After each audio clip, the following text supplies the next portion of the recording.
صدق الله العظیم.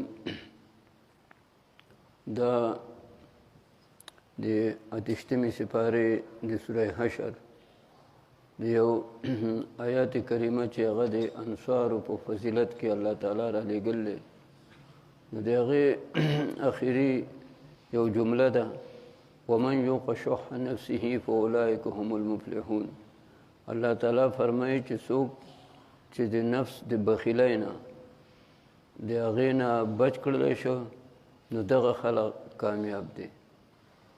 بخیلي دې ته وایي چې یو سړی هغه مال نه خرچه کوي. نو د خرچې دوه صورتونه دي. یو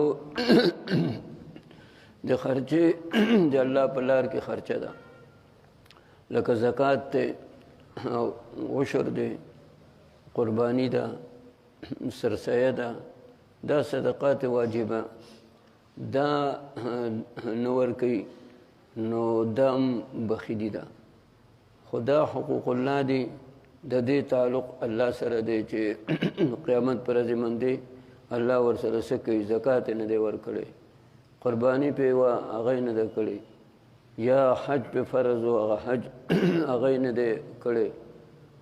نو د دې تپوس او د دې خبره د قیامت پر ورځ باندې دا الله سره متعلق ده.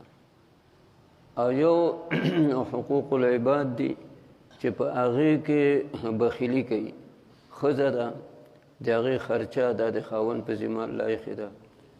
بچي د ماشومان نابالغ د دو ټول تربیت او د دو خرچ و اخراجات دا الله تعالی د پلار په ذمه باندې هغه ایښي دي چې په دې ماشومانو باندې به خرچه کوي. نو چې دا نه کوي نو دا حقوق العباد کې راځي. د قیامت په ورځ باندې دا ښځه دا به تپوس کوي چې زما حق تلفي شوې ده.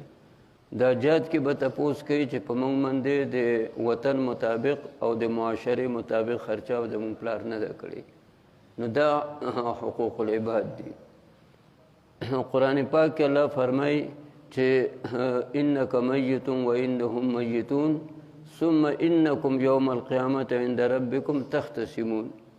مشرکین به دا خبره ډیره زیاته هغه کوله چې نبی کریم صلی الله علیه وسلم یو سړی دی او دی به وفات شي، نو زمونږ اقه زوړ دین او اقه زړه چې دی نو طریقه هغه به زمونږ بیا چلیږي.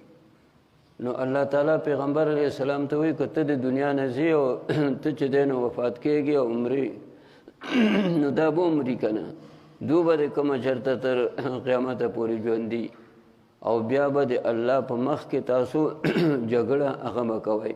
ثم انکم یوم القیامة عند ربکم تختصمون. د الله په مخ کې به تاسو جګړه کوئ.